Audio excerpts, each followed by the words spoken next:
WhatsApp everyone, welcome back to the channel. तो अब हम वो चीजें कवर करने वाले हैं जिसमें आपकी सारी टेंशन दूर हो जाएगी। अगर आप स्ट्रेस फील कर रहे हो, टेंशन में हो, ये समझ में नहीं आ रहा क्या करूं क्या ना करूं, फेल होने का डर लग रहा है, तो ये टॉपिक्स देख लो, इस ऑर्डर में तैयार कर लो, तुम्हारा काम बहुत मजे में हो जाएगा। अभी भी यू हैव सफिशिएंट टाइम, क्योंकि मुझे बहुत मैसेजेस आ रहे थे तो मैंने सोचा ये बना देता हूं। ऑल्दो हमने बहुत प्लान्ड वे में तैयारी करी है, तो आपकी अच्छी तैयारी होगी, फिर भी एक बार देख लो, इन टॉपिक्स को कर जाओ। 40 से 50 55 तक भी आराम से नंबर खिंच जाएंगे अगर आपने ये कर लिया। पहले जो आपको सीखना है वो है रीवैल्यूएशन अकाउंट। आप अगर रीवैल्यूएशन अकाउंट हेडिंग डालोगे तो रीवैल्यूएशन अकाउंट की वीडियो आ जाएगी, आप देखो, बहुत मजे में 15 से 20 मिनट में आपको बनाना आ जाएगा। रीवैल्यूएशन अकाउंट सबसे पहले बनाना सीख लो, ये आपको हर चैप्टर में मदद करने वाला है, ठीक है। दूसरी चीज जो आपको बहुत अच्छे से बनानी आनी चाहिए वो है कैपिटल अकाउंट। कैपिटल अकाउंट कहीं ना कहीं पेपर में आ ही जाएगा, तो कैपिटल अकाउंट भी आपको दूसरी जगह पे आ जाना चाहिए, ठीक है। कैपिटल अकाउंट बढ़िया तरीके से सीख लो।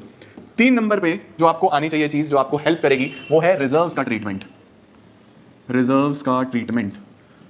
रिजर्व्स में यूजुअली कुछ नहीं होता, कोई भी चैप्टर हो, रिजर्व्स डिस्ट्रीब्यूट होते हैं। तो रिजर्व कैसे डिस्ट्रीब्यूट होते हैं, उनकी क्या एंट्री है, किस रेशो में होते हैं, पार्टनर कैपिटल में कहां जाते हैं, ये 3-4 चीजें आपने देख ली, आपका काम हो जाएगा, ठीक है। तो रिजर्व्स का ट्रीटमेंट आपको आना चाहिए। चौथे नंबर पे जो आपको बहुत ध्यान से सीखना है वो है हमारे पास डेथ ऑफ अ पार्टनर में calculation of profits, calculation of profits and it's treatment.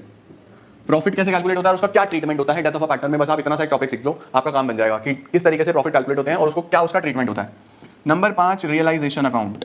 Realisation account basically dissolution से है, तो आपको डिसोल्यूशन में से रियलाइजेशन अकाउंट बनाना आना चाहिए, ठीक है। ये भी बहुत जल्दी सीख जाओगे, कुछ खास नहीं है इसमें, समय नहीं लगेगा।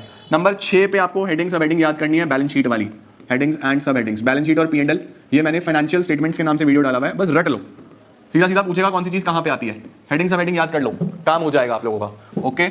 इसके बाद नंबर 7 में कैश फ्लो के बेसिक्स कर लो। कैश फ्लो के बेसिक्स ये उन बच्चों के लिए है जो पास समझ रहे हैं कि कैसे पास हो, तो कैश फ्लो के बेसिक्स। एडजस्टमेंट चाहे छोड़ देना, क्योंकि एडजस्टमेंट करोगे समय लगेगा, एडजस्टमेंट चाहे छोड़ देना। कैश फ्लो के बेसिक्स कर लो, मस्ती में पास हो जाओगे। बस ये देख लो कौन सी चीज ऑपरेटिंग में, कौन सी इन्वेस्टिंग में, कौन सी फाइनेंसिंग में, इतना लिख के आना, स्टेप वाइज पे नंबर मिल जाएंगे, इतना कर जाओ, नंबर मिल जाएंगे, ठीक है। 7 चीजें हो गई। नंबर 8 पे एक चैप्टर है आपके पास थ्योरी वाला, एनालिसिस में एक थ्योरी वाला चैप्टर है, उसमें objectives of financial statement analysis, objectives of financial statement analysis, importance of financial statement analysis. Objectives हो गया, इंपॉर्टेंस हो गए फाइनेंशियल स्टेटमेंट एनालिसिस के। उसके बाद methods of financial statement analysis और लिमिटेशंस। 3 पॉइंट याद कर लो, क्योंकि ये सीधा क्वेश्चन आ सकता है। 3 पॉइंट्स, 3 पॉइंट्स इसके लर्न कर जाना, आपका काम हो जाएगा। थ्योरी सीधी याद करनी है, हो जाएगा, ओके। उसके बाद बेटा जी अगर मैं बात करूं डिबेंचर में, तो डिबेंचर में एक 6 केसेस हैं, 6 cases. Issue of debenture considering the terms of redemption. Issue of debentures considering the terms of redemption, ये 6 केसेस भाई देख लो, छोड़ के मत जाना, पक्का आ रहा होगा पेपर में। Issue of debentures considering the terms of redemption के 6 केसेस मैंने कराए हैं डिबेंचर में। इसके बाद बच्चे डिबेंचर में से अगर आपको कोई करना है तो issue of debenture for consideration other than cash, consideration other than cash, ये वाला टॉपिक बड़े ध्यान से देख लो। नंबर 10 शेयर्स में फॉर फीचर रीइशू की एंट्री देख लो, फॉर फीचर रीइशू कैसे होता है। इसके बाद issue of share for consideration other than cash, ये टॉपिक बहुत अच्छे से देख लो, आपका काम हो जाएगा।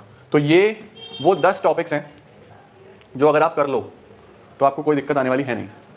10 टॉपिक अगर आपने बहुत अच्छे से कर लिए तो समझो आपके 40 से 50 नंबर बहुत मजे में खिंच जाएंगे, और ये 10 टॉपिक अभी करे जा सकते हैं। तो जिन बच्चों को डर लग रहा है ना कि यार होगा नहीं होगा कैसे होगा, भाई ये बनाना देख लो।